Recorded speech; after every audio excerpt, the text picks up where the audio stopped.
Salut, c'est Bruno. Alors dans cette vidéo, toujours destinée aux freelances, on va parler de tarifs par rapport à la notoriété.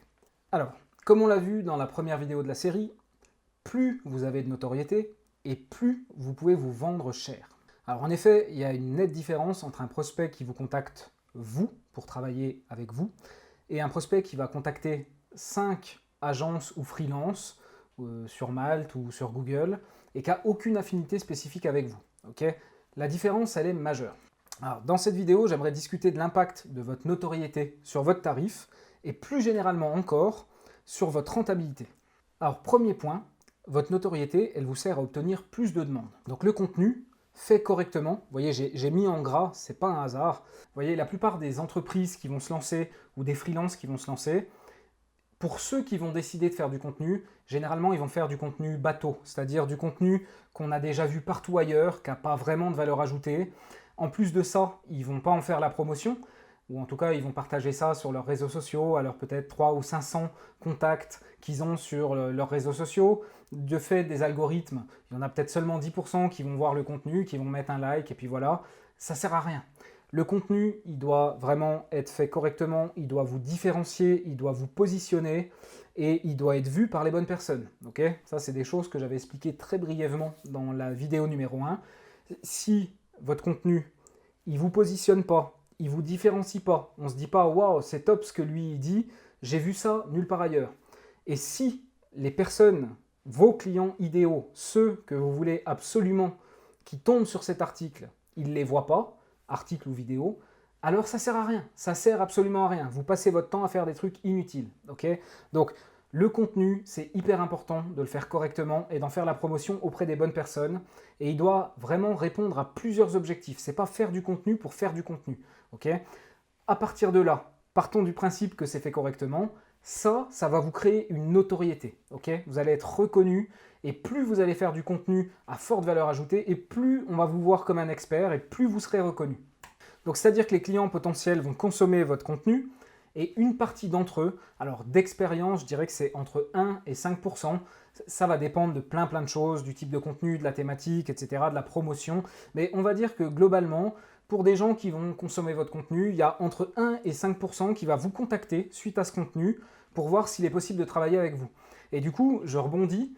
Vous voyez, si c'est seulement les gens qui vous connaissent sur vos réseaux sociaux, des gens avec qui vous êtes connectés, qui voient votre contenu, admettons, vous avez 500 contacts et il y en a 10% qui voient, ça fait 50, et puis pour beaucoup, c'est des copains, des collègues, des anciens collègues, etc. Ils vont vous mettre un like parce qu'ils vous aiment bien et puis qu'ils se disent bah, « c'est bien, il s'est lancé, il faut que je l'encourage.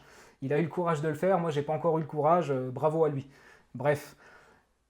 Du coup, là, entre 1 et 5%, c'est pas forcément vrai. Dans votre premier cercle, ça, c'est pas forcément vrai. Moi, je parle de 1 à 5% pour des clients potentiels, des gens qui ne vous connaissent pas. Et ça passe par une bonne promotion auprès d'une bonne audience. Et puisqu'on a seulement entre 1 et 5% des gens qui vont nous contacter pour vous faire une demande et savoir si c'est possible de travailler avec vous, bah, ça veut dire quoi? Ça veut dire que plus il y a de gens qui vont voir et plus vous allez avoir de demandes. Okay, d'où l'importance de la promotion de votre contenu. Donc, c'est comme ça qu'avec Blaze, on reçoit entre 1 et 5 demandes par semaine d'entreprises qui souhaiteraient travailler avec nous. Donc, dans les faits, nous, on en refuse à peu près 9 sur 10 parce qu'ils ne répondent pas aux critères de notre client idéal. Donc, on fera une vidéo sur le client idéal. Ça doit être la vidéo numéro 4 ou 5, on verra. Vous voyez, grâce au contenu, donc on a quand même pas loin d'une centaine d'heures de vidéos sur la chaîne YouTube, des articles de blog, ça fait depuis 2014 que je blogue. Bon, j'en ai supprimé quelques-uns, les plus vieux, mais il y a toujours quand même bien 20 ou 30 articles qui tournent, qui sont encore plus ou moins d'actualité, puis qui génèrent du trafic. Donc vous voyez, il y a des podcasts, alors je les organise pas moi, mais je me fais inviter à droite à gauche. Tout ça, tous ces contenus, bah, c'est grâce à ça qu'on a entre 1 et 5 demandes par semaine d'entreprises qui veulent bosser avec nous. Et finalement, voilà, ça nous permet d'avoir le choix et d'en refuser la plupart parce que ça ne rentre pas dans nos critères, parce qu'on choisit nos clients très avec précaution et on ne veut pas travailler avec tout le monde. Donc, parenthèse justement sur l'accélérateur, donc dans le module 6 notamment, je vous partage étape par étape ma méthode pour créer le contenu, une méthode qui est très productive. J'ai pas envie de passer ma vie à faire des contenus, alors soit je fais des contenus avec une technique qui me prend vraiment pas beaucoup de temps, ou soit je fais des gros contenus qui me prennent beaucoup de temps, mais par contre je vais capitaliser dessus beaucoup, et je vais être capable de produire plusieurs contenus à la suite d'une seule grosse étude, par exemple. Vous voyez, donc l'idée, c'est d'être très productif sur le contenu pour ne pas y passer sa vie. Mais derrière, j'en fais la promotion, évidemment. J'investis pas mal d'argent. J'investis, je ne vous dirai pas combien. Si vous voulez savoir, c'est dans l'accélérateur. Mais j'investis quelques milliers d'euros par mois pour faire la promotion de mes vidéos, de mes articles de blog, etc. sur différentes plateformes. Et dans l'accélérateur, justement, au-delà de vous montrer comment je produis mon contenu, je vous montre en détail sur quelle plateforme j'en fais la promotion, comment je le fais, quel ciblage, combien je dépense, comment j'orchestre entre les différentes plateformes où je fais mes contenus, quelle est ma stratégie. Je vous donne tout de A à Z en toute transparence. Donc voilà ce que je vous montre dans l'accélérateur par rapport notamment à la stratégie de contenu. La valeur de la formation d'accélérateur, ce n'est pas seulement les contenus en vidéo que vous allez pouvoir consommer, c'est aussi énormément de cas concrets et d'exemples. Donc là, vous voyez, il y a tous les exemples des différents contenus que j'ai pu publier. Je vous montre les pubs que j'ai fait, combien j'ai investi, pourquoi j'ai investi plus sur celui-là que sur celui-là. Donc il y a vraiment beaucoup de cas concrets et d'exemples. Et puis il y a aussi la communauté, le groupe WhatsApp. On est presque 150 aujourd'hui. On va échanger quotidiennement. Donc vous n'êtes plus seul, vous êtes accompagné en rentrant dans cet accélérateur. C'est la formation, mais la communauté avec l'accompagnement au quotidien, où on répond aux questions, on vous donne de la veille, on s'échange des leads. Alors nous, parfois, vous voyez, sur les 9 demandes sur 10 qu'on refuse, on est susceptible de vous en transmettre.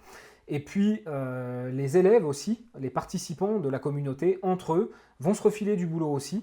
On va aussi échanger sur le lifestyle, le tout avec bienveillance et bonne humeur. C'est vraiment les maîtres mots de cette communauté. On a une chance incroyable, on a une communauté qui est top.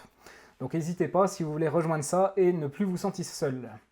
Je fais plus beaucoup de témoignages, j'ai fait, je sais pas, peut-être 10 ou 15 témoignages vidéo il y a 1 an, quand on avait lancé l'accélérateur. Là, pour l'instant, j'en ai pas refait, mais je vais en refaire prochainement. Et je prends juste au hasard, on reçoit très régulièrement de nos élèves des petits mots sympas. Donc voilà, aujourd'hui, je vous présente celui-là, donc merci pour l'invitation.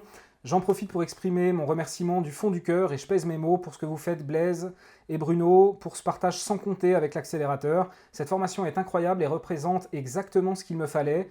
Ce sera un plaisir de se croiser dans le futur. Voilà, vous voyez, c'est exactement ce genre de message qu'on reçoit de la part de nos élèves à qui qu'on accompagne, qu'on accélère. Et a priori, les résultats sont là et ça leur change leur vie. Donc voilà.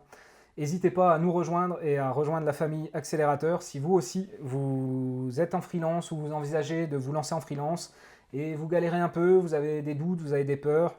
Voilà, nous on est là pour vous encadrer, pour vous aider. Ça vous coûte certes un peu d'argent, mais la rentabilité que vous aurez sur cette formation, voilà, juste, elle sera énorme. Donc votre notoriété, deuxième point, on revient à la vidéo. Votre notoriété, elle vous libère du temps. Alors pourquoi ? Parce que on passe en mode inbound. Ça veut dire quoi? Ça veut dire que les demandes, elles viennent toutes seules en fait. Et donc, plus vous avez des demandes qui arrivent toutes seules, moins vous avez besoin de faire de la prospection. Soit dit en passant, en plus, je sais que la prospection, la plupart d'entre vous n'aiment pas ça. C'est quelque chose qui est inconfortable, c'est quelque chose qu'on n'aime pas.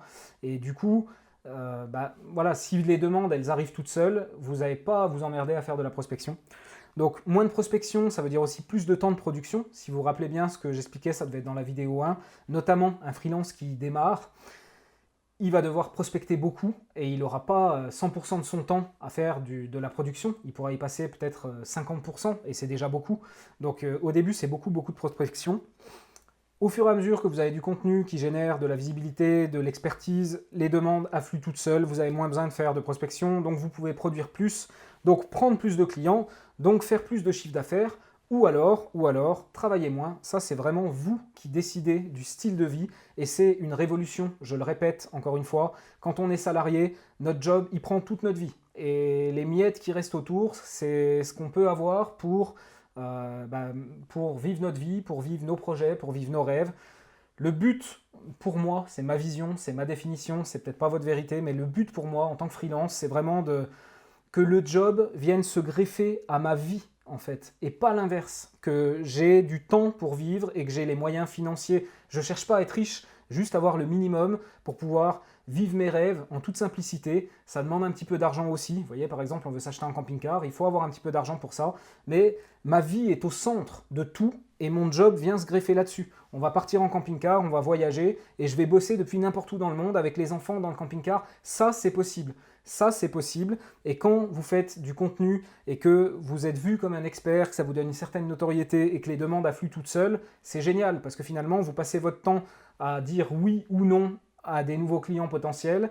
Vous décidez de quand vous arrêtez de rentrer des clients parce que vous estimez que vous en avez assez et vous êtes dans une situation qui est vraiment confortable en fait. Vous êtes dans la meilleure situation et là, vous êtes voilà, c'est le freelance qui réussit, il a vraiment une vie qui est incroyable. Donc ce volume de demandes entrantes fait qu'on n'a pas à prospecter, les demandes viennent toutes seules.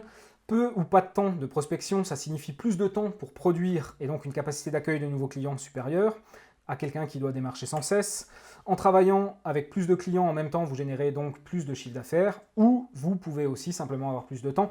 Voilà, c'est juste un résumé sur les slides de ce que je viens de vous dire il y a 2 minutes. En point numéro 3, la notoriété, ça vous amène aussi plus de rentabilité. Pourquoi ? Alors, comme dit précédemment, il y a une nette différence entre quelqu'un qui vous contacte vous pour travailler avec vous et un prospect qui va contacter 5 prestataires et vous allez simplement être mis en concurrence et il n'aura pas d'affinité spécifique avec vous.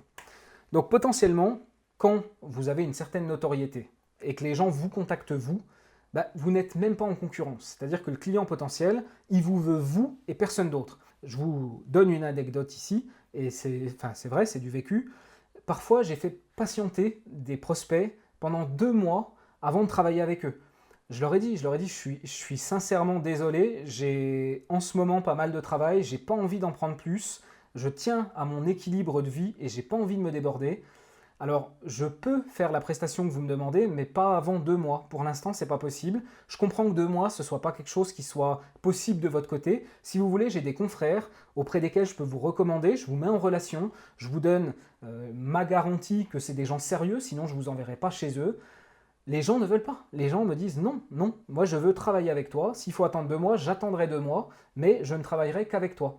Alors évidemment, dans ces conditions-là, puisque les personnes veulent absolument travailler avec vous, elles accepteront davantage vos conditions, même si elles sont a priori supérieures à ce que le prospect pouvait avoir envisagé ou ce qu'il payait à son ancien prestataire. Ça, c'est des trucs qui m'arrivent souvent. Une entreprise me contacte, voilà, on vous contacte parce qu'on a vu que vous étiez expert dans tel domaine, on voudrait que vous gériez nos campagnes, d'accord ? Je fais une évaluation, le client a le potentiel, j'y crois, je me dis ok, je veux bien essayer de travailler avec lui, je lui fais une offre, le client me recontacte, il me dit ouais, j'ai vu votre offre, c'est le double de ce qu'on payait avec le prestataire d'avant. Alors qu'est-ce que je leur dis ? Je leur dis écoute, sans doute, nous on est 2, on n'a pas de salariés, on n'a pas de stagiaires, on n'en veut pas, on veut rester 2, on a déjà des clients, on a déjà pas mal de travail, on a la bande passante pour t'accepter toi, mais voilà, si tu viens nous chercher, c'est parce que tu n'es a priori pas très satisfait du partenaire d'avant, tu viens nous chercher nous, comme tu nous l'as dit, tu sais qu'on est des experts, donc tu viens pour l'expertise qu'il y a chez nous, ça se paye. Je me rappelle, c'est une anecdote, c'est marrant, mais un mail que j'ai envoyé à un client récemment et qui me disait quand même, vous êtes vraiment beaucoup plus cher que ce qu'on avait avant et tout, et qui essayait de négocier un peu les prix, voir si c'était possible de négocier les prix. Puis je lui ai dit, vous savez, c'est comme le foot. Quand on a une équipe et que par exemple on est dans les 5 ou 6e du championnat et qu'on veut se donner les moyens d'aller chercher, viser les premières places et d'aller en Europe par exemple, faire des grosses compétitions et avoir du prestige et vendre des maillots et vendre la fame, voilà, quand on veut vraiment se donner les moyens, on va aller acheter un Ronaldo, on va aller acheter des joueurs qui coûtent extrêmement cher en fait. Alors oui, bien sûr, on va payer très très cher ce joueur, beaucoup plus cher que ceux qu'on avait avant qui n'étaient pas connus. Et en même temps, c'est grâce à ce joueur qu'on a la possibilité d'aller décrocher le podium. Voilà, donc c'est aussi simple que ça. Comme je leur dis, moi je ne vous force pas à travailler avec moi. J'ai vu votre profil, j'y crois, je pense qu'il y a du potentiel, je pense que j'ai une vraie valeur à vous amener et on a un vrai deal partenariat win-win à faire ensemble. Mais par contre, voilà mes conditions, c'est celles-là, si vous les acceptez pas, il n'y a pas de problème. Mais je ne baisserai pas mes conditions. C'est ça ou c'est pas possible de travailler ensemble. Et dans la plupart des cas, vraiment, je dirais qu'il y a à peine 3% des cas où les gens disent tant pis, on ne travaille pas avec vous. Dans 97% des cas, les gens travaillent avec nous et finalement, au bout de quelques mois, ils s'en félicitent et ils vont nous le dire. Ah Bruno, quand même, c'est vrai qu'au départ, je me disais que vous étiez cher, mais finalement, on est très content des résultats, on est très content de bosser ensemble, et c'est quand qu'on va manger un bout ensemble. Voilà, c'est ça la réalité des faits. Donc, puisque les prospects sont convaincus de votre expertise, l'un des objectifs du contenu, alors ils ont davantage confiance. La création de la confiance initiale sera donc beaucoup plus rapide, et dans l'ensemble, on peut dire que le temps de communication avec ce type de client est inférieur à la moyenne. Ils posent moins de questions parce qu'ils ont confiance en vous. Ça vous est sans doute déjà arrivé, si vous êtes freelance et que vous avez déjà quelques clients. Au début de la relation, s'il n'a pas trop confiance, il va vous poser plein de questions. Il va vous prendre un temps fou à vous demander le détail de ce que vous avez fait, etc. Pourquoi, comment, il va remettre en cause ou en question certaines des affirmations que vous pourriez faire. Pas tous, mais c'est souvent, c'est quelque chose qui revient. Or, un client qui est persuadé de votre expertise, parce qu'il sait, il a vu votre contenu, il sait que vous êtes un expert, il vous croit et la relation, elle est nettement plus facile. La confiance, elle est là dès le départ, en fait. Vous avez quasiment rien à prouver. Évidemment, comme tout le monde, il faut prouver et obtenir des résultats rapidement pour leur montrer qu'ils ont fait le bon choix. Là, c'est de la psychologie de base. Et ça, évidemment, c'est quelque chose qu'il faut faire. Si vous vous rappelez ce que je disais dans les vidéos précédentes, la qualité, c'est pas une option. Vous devez être top qualité. Et donc, top qualité, ça veut dire que vous obtiendrez des résultats en appliquant une méthode bien définie qui marche à tous les coups. Tout ça, on l'a vu. Mais ce que je dirais dans l'ensemble, c'est que voilà, ils ont la confiance dès le départ, ils vous prennent nettement moins de temps. Le taux horaire, ce que vous gagnez sur un client, en termes de taux horaire, c'est à la fois la partie production, le temps que vous passez à gérer ses campagnes, mais c'est aussi le temps que vous passez à répondre à ses questions, à communiquer avec lui. Et donc, si le temps de communication est nettement inférieur à la moyenne, ça veut dire que c'est nettement plus rentable que la moyenne aussi, parce que vous passez moins de temps en communication, parce qu'il a confiance en vous.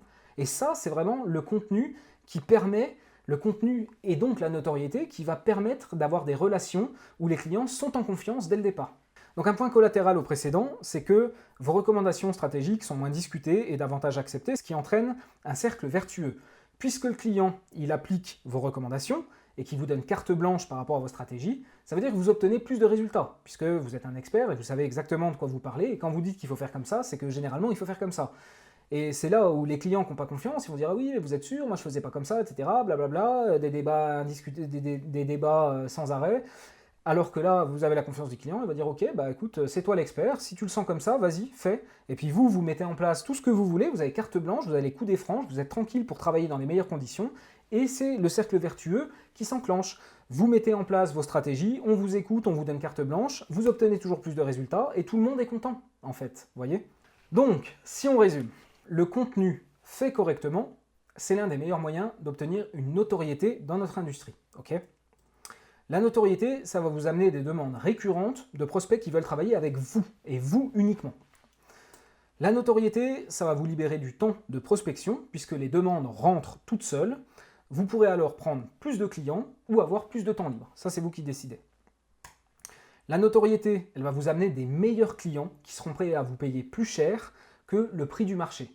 Ils sont convaincus de votre expertise, qu'avec vous, ils vont avoir des résultats, donc ils sont prêts à vous payer plus cher, et en plus, comme on vient de le voir, ils vont vous prendre moins de temps, puisqu'ils auront confiance en vous. Dès le départ, ils sont venus chercher l'expert, et donc ils ont la confiance.